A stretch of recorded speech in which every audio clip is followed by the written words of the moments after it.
우리 송탄제 교회는 점심 식사 섬김 게시판이 있습니다. 지금은 리모델링 중이라 잠시 그것을 떼어내고 2층 로비 뒤쪽에 그것을 비치해 두었죠. 그래서 평소에 감사거리가 있거나 성도 가운데 점심 식사로 섬기를 원하는 분은 이름을 적게 되어 있습니다. 그래서 그 이름을 적으면은 그 해당하는 날짜에 이르렀을 때 점심 식사 헌금을 통해서 식사를 대접하는 일을 진행하고 있습니다. 그걸 볼 때마다 저는 큰 감동이 있어요.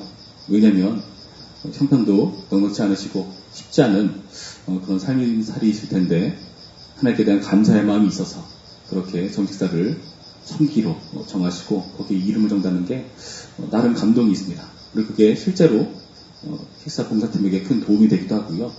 우리 교회 운영에서도 굉장히 큰 유익이 됩니다. 그리고 무엇보다 그 섬김을 통해서 성도가 다 함께 식사를 하며 유익을 누리는 자리이기 때문에 굉장히 좋은 일이라고 저는 생각을 합니다. 거기다 이름을 적고 점식사를 봉사한다 하는 것, 저는 거기서 그거를 보고 주보에다가 그 날짜에 되면 그 이름을 이렇게 적거든요. 한번 여러분 생각해 보시기 바랍니다. 그렇게 이름을 적었는데 그때까지 점식사 헌금 봉투가 들어오지 않는다. 그 적으신 분이 깜빡하고 잊어버렸다 하면은 굉장히 난감한 상황이 되겠죠.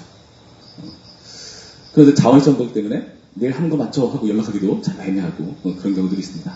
물론 간혹 가다가 깜빡하시고 거기 주보에 이름 나온 걸 보고 내 차렸자고 하시는 분도 없지는 않겠습니다만은 그런 위기도 제가 볼 때가 있다는 거죠. 여러분 이 모습을 보시면서 섬길 때 우리가 이름을 적고 내 그 날짜에 식사헌금을 하기로 한다는 것이 굉장히 중요한 제도 같다는 생각을 해봐요. 내가 마음만 먹고 실천하지 않는다면 의미가 없지 않습니까? 근데 이름을 적는다는 것, 내가 그 일을 하기로 헌신하겠다는 것은 반드시 일을 하겠다는 각오와 결정으로 그 이름을 적는 것이 아니겠습니까? 오늘 우리가 읽은 본문도 마찬가지입니다. 오늘 우리가 읽은 본문은 하나님께 대한 서원을 다루고 있어요. 서원이라는 것은 맹세하는 걸 말합니다. 내가 하나님께 이러저러한 것을 하겠다라고 맹세하는 것. 하나님만 하시는 게 아니죠. 하나님께서 우리에게 뭔가 하실 때 약속을 주잖아요. 내가 너에게 이렇게 할 것이다. 그렇게 약속을 실행하시는 신실하고 은혜로우신 하나님이십니다. 근데 그것을 하나님만 하시는 게 아니라 레위기 말씀 가면은 우리도 할 수 있다는 것을 보여주는 거죠. 하나님만 우리에게 헌신하는 것이 아니라 우리도 하나님께 헌신을 다짐하고 맹세할 수 있습니다 하는 약속. 그것이 바로 서원입니다. 오늘 본문에서는 먼저 하나님께 사람을 드릴 때 어떤 식으로 서원해야 되는가를 보여주고 있는데요. 하나님께서 자신을 우리에게 주시지 않았습니까? 예수님께서 우리를 위해서 십자가 죽으시고 부활하시고 우리를 부활 생명으로 이끌어 가듯이 우리도 마찬가지로 하나님께 자신을 드릴 수 있는 제도가 여기서 보이는 거죠. 그런데 하나님께 자신을 드리는 것, 물론 자녀들 같은 경우는 부모가 대신해서 서원을 한 거겠죠. 사람을 드린다는 것은 여러분 이게 만만치 않은 일입니다. 사실은 자신을 드린다는 것은 여기 문맥에 의하면 보통 성전에서 제사장이 하는 역할들, 레위인이 하는 역할들을 같이 돕고 섬기겠다는 의도로 그렇게 하는 거거든요. 그런데 아주 특수한 경우를 제외하고는 성전에서 봉사하는 일은 제사장과 레위인들만 할 수 있는 일이었습니다. 물론 간혹가다 아주 특수한 경우가 있긴 하지만 대부분 그렇습니다. 그래서 어떤 식으로 내가 스스로를 드릴 수 있도록 헌신하는가, 그것은 사람의 값에 걸맞는 비용을 하나님께 드리는 것으로 대체할 수가 있었어요. 그래서 그 값을 어떤 식으로 하는가, 오늘 본문을 보시면 3절부터 7절까지 남자면 얼마, 여자면 얼마, 나이에 따라서 막 달라지죠. 이것은 기준이 뭐냐면은 그 당시 종, 그 값으로 환산한 가치입니다. 생각해볼까요? 성전에서 하나님께 봉사한다는 것은 하나님을 주인으로 섬기고 우리는 그의 종된 신부로서 봉사하는 의미가 있지 않습니까? 근데 그렇게 실질할 수 없으니까 그 종된 값을 지불한다는 의미가 있는 거죠. 근데 자세히 보시면은 여러분도 기분 나쁠 수 있지만은 남자가 더 값이 비싸고 나이가 좀 젊고 팔팔한 사람들은 값이 꽤 나가고 나이가 많거나 어리거나 여성이거나 하면은 애매하게 가격이 조금씩 조정되는 모습을 봅니다. 그 기준이 성별에 따라서 연령에 따라서 달라진다는 것을 여러분 확인해 볼 수가 있을 텐데요. 여러분 사실 이것은 기분 나빠할 것이 아니라 실질적인 그 당시의 성전의 일의 내용 때문에 그러한 겁니다. 실제로 성전 일은 굉장히 힘을 써야 되는 일이에요. 노동력이 들어가는 거죠. 여성이 할 수 있는 일도 있지만 주로 남성이 해야 되는 일이 꽤 많습니다. 무거운 성전 기물을 날라야 되고요. 그 무거운 성막을 쳤다가 걷었다가 하는 일들을 계속 해야 돼요. 관련된 일이 굉장히 만만치 않은 일이기 때문에 아무래도 이 일을 잘할 수 있는 힘 있는 남자들에게 가격이 높게 책정되었고, 나이가 많은 사람보다는 좀 젊은 사람, 너무 어린 사람보다는 그 일을 잘할 수 있는 사람들에게 좀 더 높은 값이 책정될 것 뿐입니다. 다시 말해서 노동력에 맞는 헌신을 할 수 있다고 이렇게 보여주고 있는 거죠.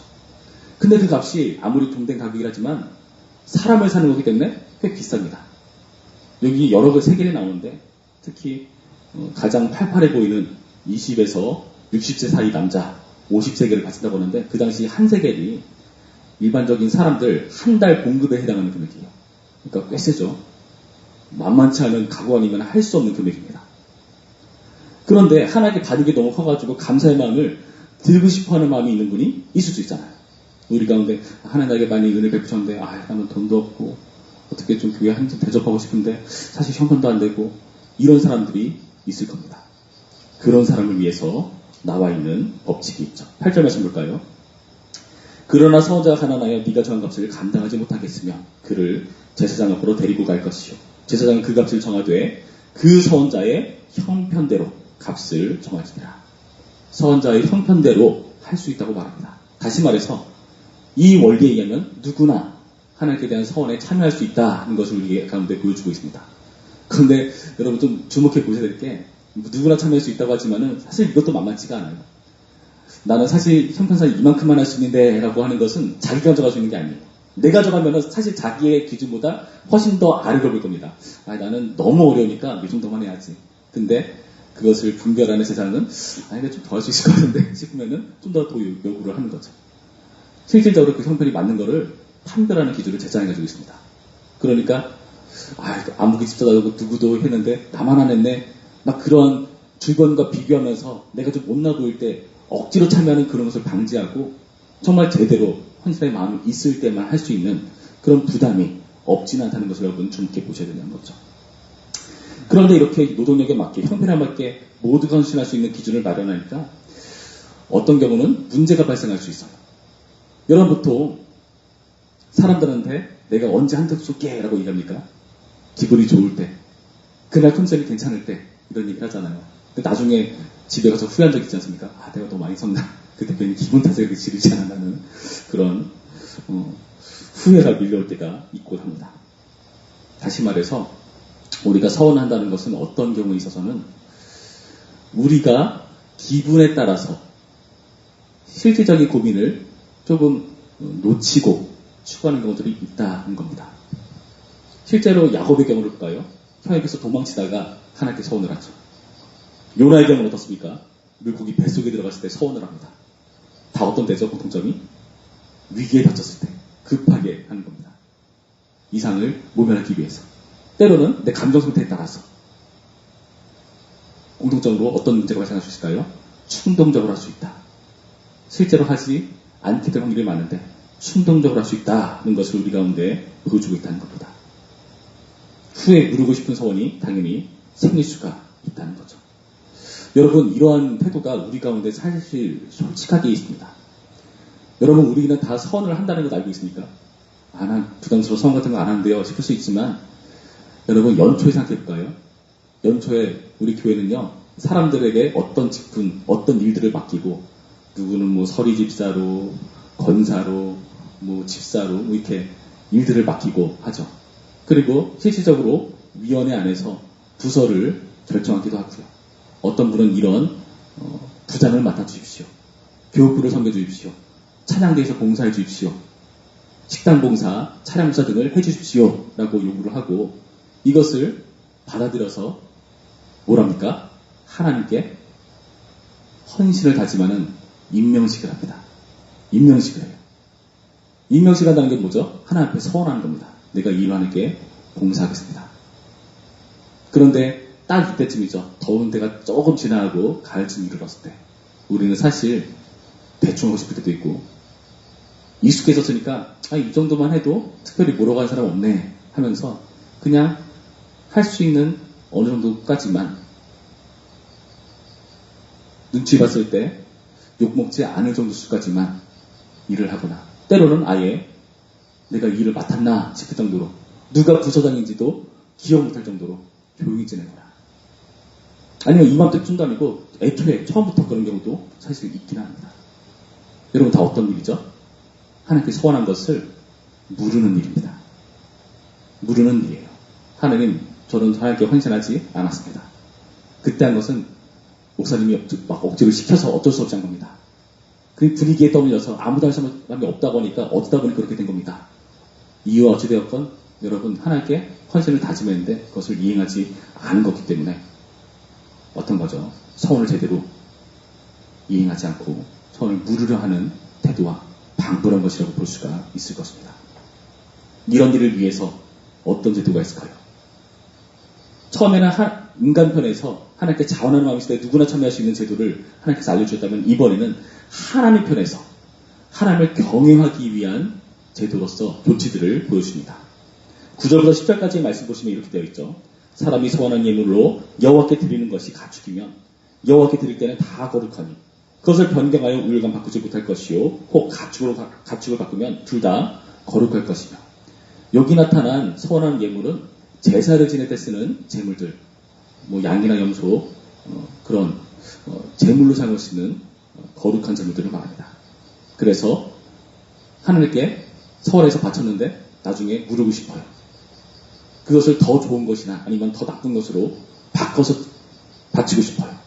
근데 그때는 둘 다 거룩하다. 무슨 말이죠? 바꾸려 했던 것도 다 바쳐야 된다라고 하시면서 모두 지나치게 표현하면 몰수하다시피 가져가야 된다라고 말을 합니다. 이미 거룩해진 거기 때문에 하나님께 속한 거기 때문에 하나님 것이 된 거거든요. 그것을 우리가 유지할 수 없다라는 것을 보여주고 있는 거죠. 이렇게 변경했을 때의 문제를 보여줍니다. 또한 취소하고 싶을 때가 있겠죠. 12절 말씀 볼까요? 11절 말씀. 부정하여 여호와께 예물로 드리지 못할 가축이면 그 가축을 제사장 앞으로 끌어갈 것이요. 제사장은 우열간에 값을 정할지니 그 값이 제사장이 정한 대로 될 것이며 만일 그가 그것을 물으려면 네가 정한 값에 그 5분의 1을 더할진다. 여기 나타난 제물은 제사 때 사용하지 못할 제물을 말하는데요. 그 제물은 거룩하다는 표현까지는 하지 않습니다. 단 이것을 취소하려고 할 때는 이미 냈던 값에 5분의 1을 더해서 가져가야 된다라고 말을 하죠. 배상 절차를 진행해야 된다라고 말합니다. 부담을 주는 거죠. 변기하거나 취소했을 때 다시 말해서 이렇게 실수로 경솔하게 소원을 했을 때 그런 일이 없게 하도록 위한 방지 대책이라는 것을 오늘 본문은 보여주고 있습니다. 여러분 이 말을 보면서 여러분 어떤 생각이 듭니까? 서원에 있어서 우리는요 신중해야 된다는 것을 보여주고 이미 결정했으면 반드시 지켜야 된다는 것을 보여주죠. 다시 말해서 서원이라는 것은 우리가 하나님께 뭔가를 이해하기 전에 말로 하는 방식이잖아요. 말로 다짐하는 거잖아요. 맹세하는 거잖아요. 말에 있어서 하나님께서는 우리에게 신실하라고 요구하시는 겁니다. 서원은 반드시 지켜야 된다.